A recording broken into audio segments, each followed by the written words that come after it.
اعوذ باللہ من الشیطان الرجیم بسم اللہ الرحمن الرحیم توبوا الی اللہ توبۃ نصوحا صدق اللہ العظیم وصدق رسولہ النبی الکریم ونحن علی ذلک لمن الشاہدین والشاکرین والحمد للہ رب العالمین اللہم صلی علی سیدنا و مولانا محمد وبارک وسلم وصلوا علیہ۔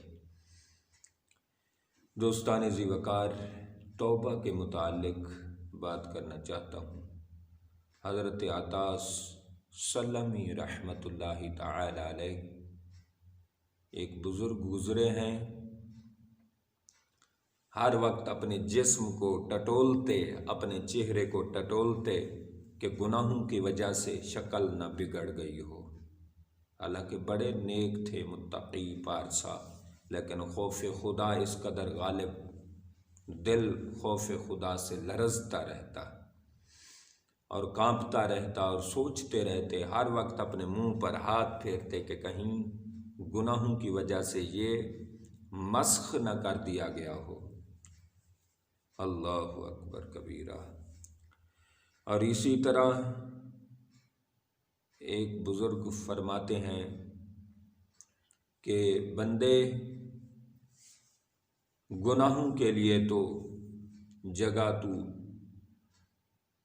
چھپ چھپ کر پوشیدہ جگہ تلاش کرتا ہے، کبھی نیکیوں کے لیے بھی پوشیدہ جگہ تلاش کیا کر۔ ہر بندہ چاہتا ہے میری نیکی ہائی لائٹ ہو جائے، مشہور ہو جائے، پبلک ہو جائے۔ فرمایا گناہ تو چھپاتا ہے، کبھی نیکی بھی چھپا کے دیکھ۔ اور ایک بزرگ لکھتے ہیں کہ اللہ رب العالمین فرماتے ہیں کہ بندے، حدیث قدسی ہے کہ بندے جب تو گناہ کرتا ہے تو سب سے چھپ کر، سب سے چھپ کر۔ اللہ فرماتا ہے بندے تو نے سارے بندوں سے مجھے ہی حقیر کمتر سمجھا ہے کہ سب سے پردہ کر لیا ہے، مجھ سے تو پردہ نہیں کر رہا، تو اللہ سے پردہ ممکن بھی نہیں ہے۔ سبحان اللہ۔ حضرت شاہ عبد الحق رحمۃ اللہ تعالی علیہ آپ سے شاہ نصیر ملنے آئے تو آپ بیمار تھے، عیادت کے لیے حضرت شاہ نصیر رحمۃ اللہ تعالی علیہ تشریف لائے۔ دروازہ کھٹکایا، خادم آیا، خادم سے کہا کہ حضرت سے عرض کریں کہ شاہ نصیر آپ کی عیادت کے لیے حاضر ہونا چاہتا ہے، اگر اجازت فرمائیں تو۔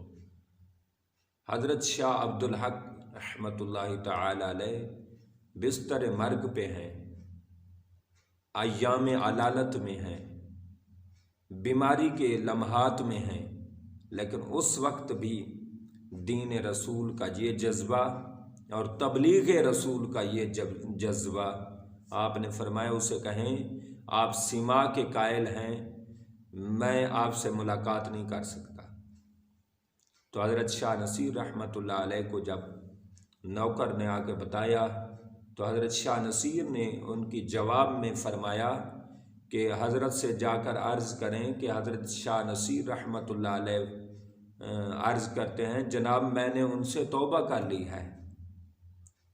تو حضرت شاہ عبد الحق رحمۃ اللہ تعالی علیہ آپ نے جب سنا کہ اس نے توبہ کر لی ہے، آپ نے اپنی دستار مبارک اتار کے دی، فرمایا لے جاؤ یہ اور اس کے راستے میں بچھا دو، اور حضرت شاہ نصیر سے کہو تو اگر مالک سے توبہ کر کے آیا ہے تو توبہ کرنے والا تو اس کو بھی پسند ہے، تو میری پگڑی پر اپنے پاؤں رکھتا، اور میں اگر اٹھ سکتا اور میرے بس میں ہوتا تو میں اپنی آنکھیں بھی تیرے راہوں میں بچھا دیتا، آنکھیں، اپنی آنکھیں، اپنی سارا جسم آپ کے قدموں پہ قربان کر دیتا۔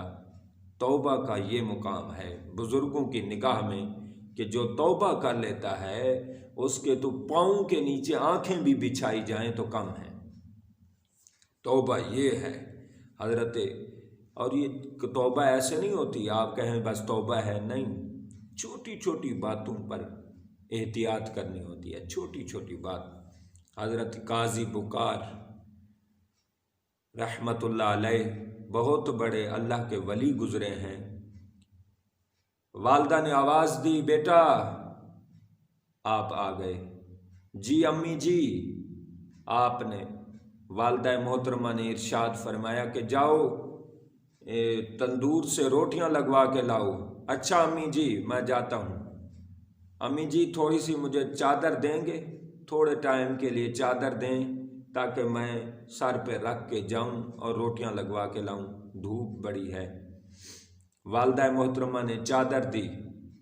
حضرت قاضی بکار رحمت اللہ علیہ جب روٹیاں تندور پر لگوانے کے لیے جا رہے ہیں، راستے میں ایک آدمی نے سوال کیا، جناب مجھے مسئلہ بتا دیں۔ آپ نے فرمایا بھائی مسئلے کا ٹائم نہیں ہے، اس لیے کہ میں اپنی والدہ سے جو چادر مانگ کے آیا تھا وہ روٹیاں پکوانے کے لیے لایا تھا، اجازت مانگی تھی، میری پرمیشن صرف روٹیاں پکوانے تک ہے۔ اگر مجھے پتا ہوتا کہ آپ نے راستے میں مسئلہ پوچھنا ہے تو پھر میں اپنی والدہ محترمہ سے یہ بھی اجازت لے کے آتا۔ یہ تقویٰ، یہ خیال، چھوٹی چھوٹی دقیق و باریک باتوں پہ اتنی گہری نگاہ اور اتنا گہرا عمل، سبحان اللہ۔ اس طرح بکر بن عبداللہ، چھوٹی چھوٹی باتیں آپ دیکھتے جائیں، بکر بن عبداللہ، سبحان اللہ۔ آپ نے جب مکان تعمیر کرایا تو چھت پہ ایک پرنالہ لگتا ہے جس سے وہ چھت والا بارش کا پانی نیچے گرتا ہے، آپ نے وہ پرنالہ اپنے گھر کی طرف لگوا لیا۔ پوچھا گیا یہ کیوں؟ فرمانے لگے کہ میں چاہتا ہوں کہ پرنالہ میرا باہر نہ ہو، کسی کو تکلیف نہ ہو، میرا پرنالہ اندر ہی ہو، تو جناب آپ کا مکان گر جائے گا۔ فرمایا لاکھ مکان گر جائیں کسی کا دل نہ گرے، کسی کو تکلیف نہ ہو۔ اور اس طرح آپ کے گھر میں ایک پالتو بلی تھی، وہ بلی مر گئی۔ اب جو جانور مر جاتا ہے اس کو روڑی پر پھینک دیتے ہیں، نہیں، آپ نے وہیں اپنے گھر میں گڑھا کھودا اور اس میں دفن کر دیا۔ پوچھا گیا جناب اس کی وجہ کیا ہے؟ فرمایا بلی کی بدبو سے کسی انسان کو تکلیف نہ ہو، میں نے یہیں سیو کر دیا، یہیں اس کی قبر بنا دی۔ اللہ اکبر۔ یہ ہے چھوٹی چھوٹی باتوں پر۔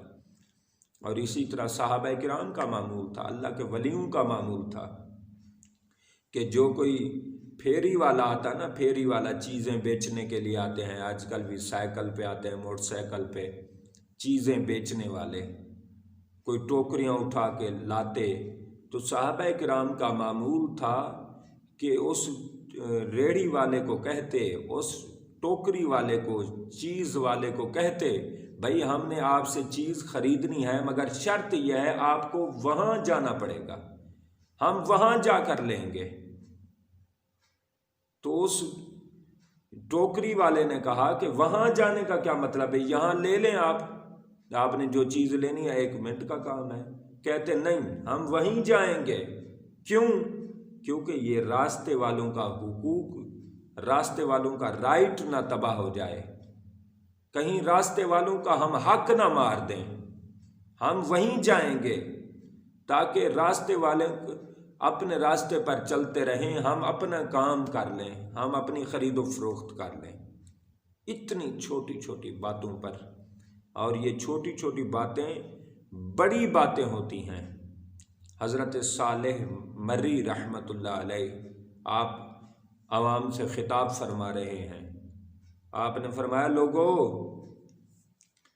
اگر کسی کا دروازہ کھٹکاتے رہو کبھی نہ کبھی تو کھول ہی جاتا ہے نا، تو مالک کا بھی دروازہ کھٹکاتے رہو کبھی نہ کبھی تو کھلے گا۔ ایک خاتون کھڑی ہو گئیں اور کہنے لگی حضرت آپ غلط فرما رہے ہیں۔ آپ نے فرمایا کیسے؟ خاتون بی بی آپ بتائیں کہ پھر میں کیا غلطی کر رہا ہوں، میری اصلاح کر دیں۔ تو وہ خاتون کہنے لگی جناب آپ کی غلطی یہ ہے کہ آپ فرما رہے ہیں جو دروازہ بار بار کھٹکایا جاتا ہے کبھی نہ کبھی کھل جاتا ہے، کبھی اس نے اپنا دروازہ بند بھی کیا ہے، کبھی اس نے اپنا دروازہ بند بھی کیا ہے؟ نہیں۔ تو کھلے گا کیسے؟ اس کی رحمتوں کے دروازے ہر وقت کھلے ہیں، اس کی رحمتوں کے ہر وقت باب کھلے ہیں، اس کی رحمت تو بڑھتی رہتی ہے، رات کے لمحات میں اور بڑھ جاتی ہے، رات جوں ہی گزرتی رہتی ہے رحمت بڑھتی رہتی ہے، حتیٰ کہ سحری کے ٹائم رحمتوں کے گہوارے ہوتے ہیں، رحمتوں کی برسات ہوتی ہے، چھم چھم برستی ہے۔ پچھلی راتی رحمت رب دی کرے بلند آوازہ۔ تو چھوٹی چھوٹی باتوں پر اولیاء کرام نے چھوٹے چھوٹے صغیرہ گناہوں سے بچے۔ ایک بزرگ گھر میں بیٹھے ہوئے تھے، چراغ بجھ گیا تو آپ رونے لگ گئے۔ بیوی نے کہا جناب آپ رو کیوں رہے ہیں؟ میں دوبارہ جلا دیتی ہوں، دوبارہ اس کو آگ لگا دیتی ہوں، روشن ہو جائے گا۔ آپ نے فرمایا نہیں، میں اس بات پر رو رہا ہوں کہ جیسے یہ چراغ گل ہوا ہے، بجھ گیا ہے، کہیں گناہوں کی وجہ سے ہمارے دل کا ایمان کا چراغ نہ بجھ جائے، اسلام کا چراغ گل نہ ہو جائے۔ چھوٹی چھوٹی باتوں پر، اور کبھی چھوٹے گناہوں کو چھوٹا سمجھ کے کرنے سے یہ کبیرہ بن جاتے ہیں، دلیری آتی ہے، دلیری گناہوں میں سب سے بڑا گناہ ہے۔ تو چھوٹے چھوٹے گناہوں سے اولیاء کرام بچے، ان کے دل روشن ہوئے۔ چھوٹے چھوٹے گناہوں سے بچنے کی وجہ سے رب نے ان کے دل کو ایسا روشن کیا، ایسا منور کیا کہ دھو ڈالا۔ پھر اللہ نے اپنی رحمتوں کا نزول کیا، اللہ نے اپنا ولی بنا لیا۔ اس لیے حدیث صحیح مسلم میں حدیث پاک ہے، اللہ رب العالمین ارشاد فرماتے ہیں میرا بندہ، حدیث قدسی ہے، میرا بندہ میری بارگاہ میں نوافل کے ذریعے، نوافل کی کثرت کے ذریعے بندہ میرا لگا رہتا ہے، لگا رہتا ہے، لگا رہتا ہے، حتیٰ کہ میں مقام قرب عطا کرتا ہوں، میں مقام ولایت عطا کرتا ہوں۔ تو نوافل کے ذریعے، فرائض نہیں کہا، فرائض کی جو اللہ عظمت بخشے گا، جو اجر و ثواب فضائل عطا کرے گا وہ علیحدہ ہیں، یہ نوافل چھوٹی چھوٹی باتوں پہ اتنے اجر و ثواب، لہذا چھوٹی چھوٹی نیکی کو کرنے کی کوشش کریں اور چھوٹے چھوٹے گناہ سے بچنے کی کوشش کریں، اللہ کی بارگاہ میں آپ مقبول ہیں۔ اور یہ توبہ ہے، توبہ لفظوں اور زبان سے نہیں ہوتی، الفاظ سے نہیں ہوتی، توبہ چھوٹی چھوٹی چیزوں سے احتیاط کریں، پرہیز کریں، چھوٹی چھوٹی باتوں کو بڑا بڑا سمجھ کر اس کو سمجھیں، اس پر فوکس کریں، یہ ہے توبہ۔ اور جو چھوٹی چھوٹی بات ایک کی بھی تکلیف کا باعث ہو اس سے بچیں، اور نفع کا باعث ہو تو لاکھوں تک پھیلائیں۔ اللہ کریم ہمیں صحیح معنوں میں بزرگان دین کا طریقہ، انداز، اسلاف کی نقش قدم